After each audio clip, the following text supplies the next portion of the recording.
চাহ বাগিচাৰ উৰুখা পূজাৰ পৰা APSC লৈকে জুয়ে পুৰা হুন হৈ উজলিল চাহ বাগিচাৰ সন্তান। সফলতাৰ কোনো শৰ্টকাট নাই। সফলতা লাভ কৰিবলৈ হলে পৰিশ্ৰম কৰিবই লাগিব। সদ্যঘোষিত অসম লোকসেৱা আয়োগৰ পৰীক্ষাত উজলিল ডিব্ৰুগড় নাহৰতলী চাহ বাগিচাৰ এগৰাকী মেধাৱী সন্তান। 5 বছৰীয়া কণ্টকময় যাত্ৰাৰ অন্তত সফলতা লাভ কৰিলে নাহৰতলী চাহ বাগিচাৰ এইগৰাকী মেধাৱী ছাত্ৰীয়ে। চাহ বাগিচা অঞ্চলৰ পৰা গৈ বৰ্তমান শিখৰ চুবলৈ সক্ষম হৈছে চাবুৱাৰ এগৰাকী ছাত্ৰীয়ে। ছাত্ৰীগৰাকীৰ নাম হৈছে কিৰণ কুৰ্মী। কিৰণ কুৰ্মীয়ে শেহতীয়াকৈ সদ্যঘোষিত অসম লোকসেৱা আয়োগৰ যি পৰীক্ষা, এই পৰীক্ষাত উত্তীৰ্ণ হৈছে আৰু ইয়াৰ পিছতেই এই নাহৰতলী চাহ বাগিচাৰ অঞ্চলত এতিয়া এক গৌৰৱময় পৰিৱেশৰ সূচনা হৈছে। অসম লোকসেৱা আয়োগে অনুষ্ঠিত কৰা সংযুক্ত প্ৰতিযোগিতামূলক পৰীক্ষাত সফলতাৰে উত্তীৰ্ণ হৈ সহকাৰী গাণনিক বিষয়াৰ পদ লাভ কৰিবলৈ সক্ষম হল নাহৰতলী চাহ বাগিচাৰ কিৰণ কুৰ্মীয়ে।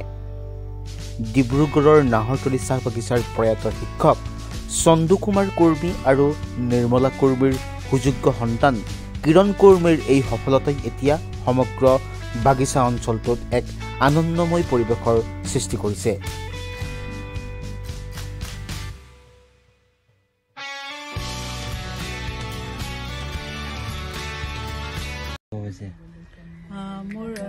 মই খুবেই আনন্দিত আৰু মোৰ এইটো আপোনাৰ 5 বছৰৰ কষ্ট আছিল। আজি কালি যোনটো ৰিজাল্ট আপোনাৰ ঘোষণা হৈছে এইটো মই সফল লাভ প্ৰাপ্তি কৰিছোঁ আৰু মই খুবেই সুখী। আজি মোৰ কষ্টৰ ফলখিনি মই পাইছোঁ। কেনেকুৱা আছিলে প্ৰস্তুতি? মোৰ আপোনাৰ প্ৰায় মই 2019 চনৰ পৰাই মই ট্ৰাই কৰি আছোঁ। এইটো মোৰ 3rd এটেম্প্ট আছিলে আৰু এইটো মোৰ 3rd ইণ্টাৰভিউ। অনুভৱ কেতিয়াবা হৈছিলে নেকি? সেইটোতো বহুতেই হৈছিলে। মই যেতিয়া প্ৰথমবাৰ 2021 চনত পৰীক্ষা দিছিলোঁ তেতিয়া মোৰ দেউতা অসুস্থ হৈ আছিল। তেওঁ হস্পিটেলত থাকোঁতেই মই এইফালে এক্সাম লিখিবলগীয়া হৈছিল। সেইটো সময়ত মায়ে খুব কষ্ট কৰিছিল, দেউতাকো চাবলগীয়া হৈছিল, মোকো চাইছিল। তো সেইটো কষ্টৰ মাজতে তেওঁকো হেৰালোঁ। আজি মোৰ দুখ লাগিছে মই আজি সফলতাৰ দিনত আজি নাই। যথেষ্ট কষ্ট কৰিছোঁ। মোৰ লগতে মোৰ দাদা, মা, দেউতা তেওঁলোকো কষ্ট কৰিছে মোৰ লগতে। খুবেই কষ্ট কৰিবলগীয়া এইটো পৰীক্ষা হয়। ইয়াত আপোনাৰ কোনো শ্বৰ্টকাট নাই, কষ্ট লাগিবই। হাৰ্ডৱৰ্ক ইজ দ্য কি আৰু শ্বৰ্টকাট নাই ছাকচেছৰ। এই কষ্ট কৰিলে মোৰ নিচিনা ছোৱালী যিহেতু চাহ বাগিচাৰ যদি এই পৰীক্ষাত সফল হ'ব পাৰে তেন্তে মই ভাবোঁ যে সকলোৱে পাৰিব।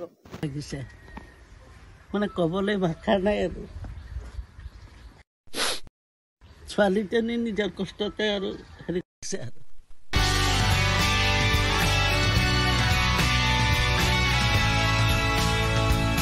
ডিব্ৰুগড়ৰ পৰা ৰক্তিম দাসৰ প্ৰতিবেদন, লোকেল 18।